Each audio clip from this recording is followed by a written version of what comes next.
ഉണ്ട്. അവിടെ വെച്ചാണ് വി എസ് അച്യുതാനന്ദൻ പണ്ട് മാധ്യമ സിൻഡിക്കേറ്റ് എന്ന് പറയുന്ന ആൾക്കാർ തന്നെ മാധ്യമ സിൻഡിക്കേറ്റിൻ്റെ സഹായം തേടുന്നു എന്നുള്ള വി എസിൻ്റെ പ്രസിദ്ധമായ മറ്റൊരു വാചകം നമ്മൾ കണ്ടിട്ടുണ്ട്.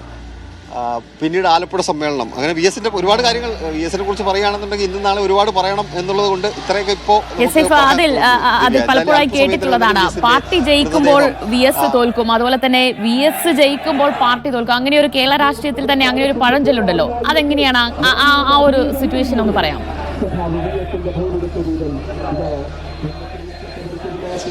അത് 1996-91 വി എസ് അച്യുതാനന്ദൻ പ്രതിപക്ഷ നേതാവാകുന്നത്, ആദ്യഘട്ടത്തിൽ പ്രതിപക്ഷ നേതാവാകുന്നത്.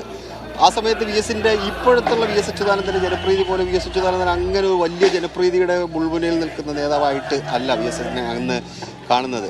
വി എസ് അച്യുതാനന്ദൻ പാർട്ടിക്കുള്ളിൽ പ്രബലനായ ആളായിരുന്നു. പാർട്ടി വി എസിൻ്റെ കയ്യിലായിരുന്നു. വി എസ് കയ്യിൽ വെള്ളയിൽ കൊണ്ടുവരുന്നതാണ് പാർട്ടി.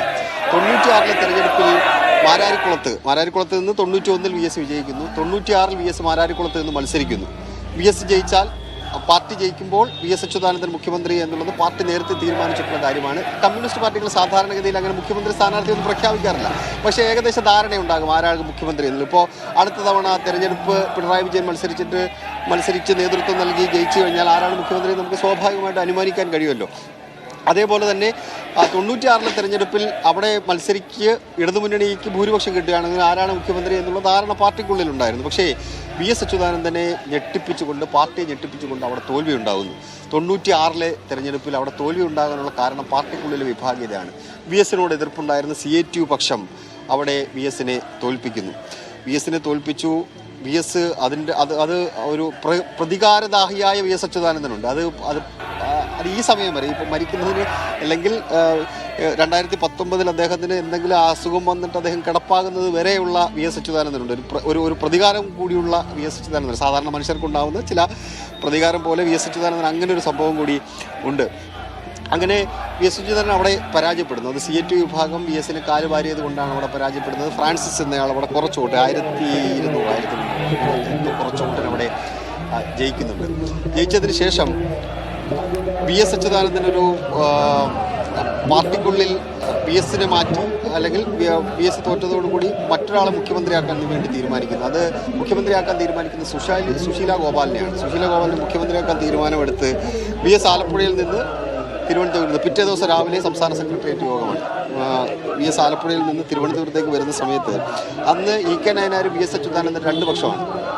അവർക്ക് അങ്ങനെ ഒരു ക്ലോസ് ആയിട്ടുള്ള ബന്ധമല്ല, അവർ 2 പക്ഷത്ത് നിൽക്കുന്ന ആൾക്കാരാണ്. പക്ഷേ ഒരൊറ്റ രാത്രി കൊണ്ട് വി എസ് അച്യുതാനന്ദൻ തീരുമാനിക്കുന്നു അടുത്ത മുഖ്യമന്ത്രി EK നയനാരാണ് എന്ന് തീരുമാനിക്കുകയും അത് പറഞ്ഞു കേട്ടിട്ടുള്ളത്, എൻ്റെ അറിവ് എനിക്ക് കൃത്യമായിട്ട് നമുക്കറിയില്ല, പക്ഷെ പറഞ്ഞു കേട്ടിട്ടുള്ളത് വി എസ് അച്യുതാനന്ദൻ വരുന്ന വഴിയിൽ ഒരു STD ബൂത്തിൽ കയറി EK നയനാരോട് ഫോണിൽ സംസാരിച്ച് നാളെ ഞാൻ ഇങ്ങനൊരു അഭിപ്രായം മുന്നോട്ട് വെക്കും, നിങ്ങൾ എതിര് പറയരുത് എന്ന് പറഞ്ഞു എന്നാണ് കേട്ടിട്ടുള്ളത്. അതിനുശേഷം സംസ്ഥാന സെക്രട്ടേറിയറ്റ് യോഗം നടക്കുമ്പോൾ EK നയനാരുടെ പേര് വി എസ് മുന്നോട്ട് വെക്കും. വി എസിന് ഭൂരിപക്ഷമുള്ള ജില്ലാ കമ്മിറ്റികളിൽ നിന്നുള്ള നേതാക്കളായതുകൊണ്ട് തന്നെ സംസ്ഥാന സെക്രട്ടേറിയറ്റിൽ പ്രധാനപ്പെട്ട നേതാക്കളെല്ലാം വി എസിൻ്റെ പിന്തുണയുള്ളത് കൊണ്ട് തന്നെ ആ തീരുമാനം നടപ്പാവുകയും അങ്ങനെ EK നയനാർ മുഖ്യമന്ത്രിയാവുകയും ചെയ്തു. പിന്നീട് വെട്ടിനിർത്തേണ്ട ഒരു കാലമുണ്ട്. 98 പാലക്കാട് സമ്മേളനത്തിൽ വി എസിനെ തോൽപ്പിച്ച ആൾക്കാരെ മുഴുവൻ വെട്ടി വി എസ് അച്യുതാനന്ദൻ നിരത്തി പാർട്ടിയിൽ അപ്രമാദിത്വം നേടുന്നൊരു വി എസ് അച്യുതാനന്ദൻ ഉണ്ട്. പിന്നെ 2001 കഥയിലേക്ക് നമുക്ക് വരും സമയങ്ങളിൽ വരാം. ശരി, ഞാൻ സേഫിലേക്ക് വരാം. ലിജോയിലേക്ക് പോവുകയാണ്. ലിജോയാണ് ആംബുലൻസിനൊപ്പം സഞ്ചരിക്കുന്നത്. ലിജോ, എവിടെ എത്തി ആംബുലൻസ്? അധികം വൈകാതെ തന്നെ ദർബാർ ഹാളിലേക്ക് എത്തുമോ?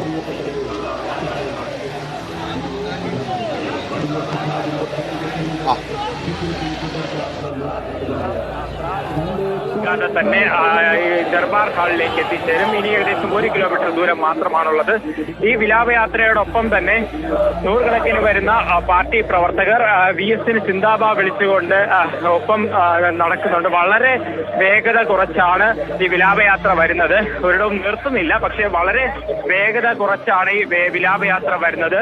ഇപ്പോൾ പബ്ലിക് ലൈബ്രറിക്ക് മുന്നിൽ എത്തിയിരിക്കുകയാണ് ഈ വിലാപയാത്ര, അതായത് വി എസിന്റെ മൃതദേഹം വഹിച്ചുകൊണ്ടുള്ള വിലാപയാത്ര ഇപ്പോൾ പബ്ലിക് ലൈബ്രറിക്ക് മുന്നിൽ എത്തിയിരിക്കുകയാണ്.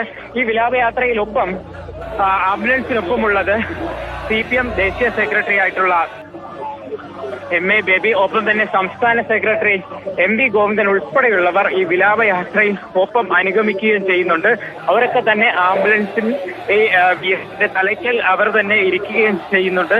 അധികം വൈകാതെ ഇപ്പോൾ ഈ സെൻട്രൽ ലൈബ്രറിക്ക് മുന്നിലൂടെയാണ് കടന്നുപോയിക്കൊണ്ടിരിക്കുന്നത്. അതായത് ഒരു വശത്ത് സെൻട്രൽ ലൈബ്രറി, മറ്റൊരു വശത്ത് യൂണിവേഴ്സിറ്റി സ്റ്റേഡിയം. അതിന് മധ്യത്തിലൂടെയുള്ള പ്രധാന പാതയിലൂടെയാണ് VSനെ വഹിച്ചുകൊണ്ടുള്ള വിലാപയാത്ര ഇപ്പോൾ കടന്നുപോയിക്കൊണ്ടിരിക്കുന്നത്. ദൃശ്യങ്ങൾ കാണുന്നത് പോലെ തന്നെ നിരവധിയായിട്ടുള്ള പ്രവർത്തകരാണ് ഒപ്പം നടന്നുകൊണ്ട് തന്നെ മുദ്രാവാക്യം മുഴക്കി കണ്ണേ കരളെ VS എന്നുറക്കെ വിളിച്ചുകൊണ്ട്, തൊണ്ട പൊട്ടുമാറി വിളിച്ചുകൊണ്ട് തങ്ങളുടെ പ്രിയ നേതാവ് അവസാനവട്ടം യാത്ര അയക്കുമ്പോൾ അത് എങ്ങനെയാണോ VS തന്റെ ആ ഒരു പാർട്ടിക്കുള്ളിൽ ഉണ്ടായിരുന്നത്, ഒപ്പം തന്നെ പ്രവർത്തകരെ ചേർത്ത് പിടിച്ചത്, ആ പിടിച്ചതിനൊക്കെ തന്നെ പ്രവർത്തകർ തങ്ങളുടെ സ്നേഹം ഈ മുദ്രാവാക്യം വിളികളിലൂടെ ഇപ്പോൾ VSന്റെ അന്ത്യയാത്രയിൽ നൽകിക്കൊണ്ടിരിക്കുന്നു.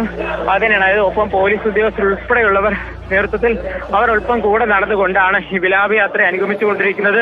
ഇപ്പോൾ ഏകദേശം ചന്ദ്രശേഖർ സ്റ്റേഡിയത്തിന്റെ മുന്നിലേക്ക് വിലാപയാത്ര എത്തുകയാണ്. ആ ജംഗ്ഷനിലേക്ക് വിലാപയാത്ര എത്തുന്നതാണ്. ഒപ്പം തന്നെ അതിന്റെ ഒരു വശം എന്ന് പറയുന്നത് ആർട്സ് കോളേജാണ്. തിരുവനന്തപുരത്തിന്റെ പ്രധാന നഗരപാതയിലൂടെയാണ് VS അവസാനവട്ടം യാത്ര ചെയ്തുകൊണ്ടിരിക്കുന്നത്. ഒരുപക്ഷെ ഇനി മടക്കയാത്ര എന്ന് പറയുന്നത് ഈ വഴി ആയിരിക്കില്ല ആലപ്പുഴയിലേക്ക് പോകുന്നത്.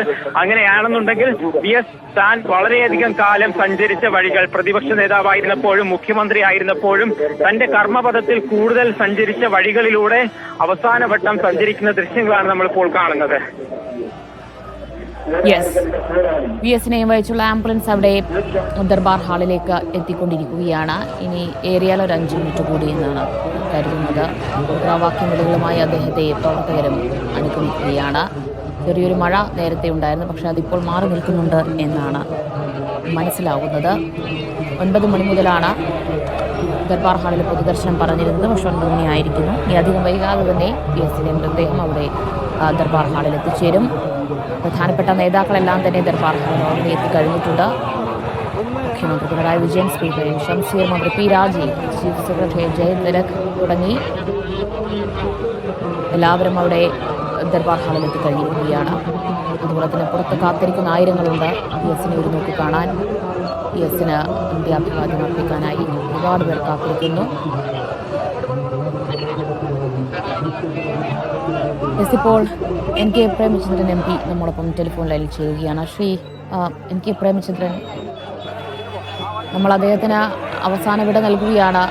VSനെ സംബന്ധിച്ച് നമ്മൾ ഒരുപാട് വിശേഷണങ്ങൾ പറയുന്നുണ്ട്. വിപ്ലവ സൂര്യൻ, പോരാട്ടത്തിൻ്റെ വീര്യം, വിട്ടുവീഴ്ചയില്ലാത്ത നിലപാട് എന്നിങ്ങനെ പലതരത്തിലുള്ള വിശേഷണങ്ങൾ VSന് നമ്മൾ നൽകുന്നുണ്ട്. എങ്ങനെയാണ് ആ വിശേഷണങ്ങളിലേക്കൊക്കെ VS എന്ന 2 അക്ഷരം മാറിയത്?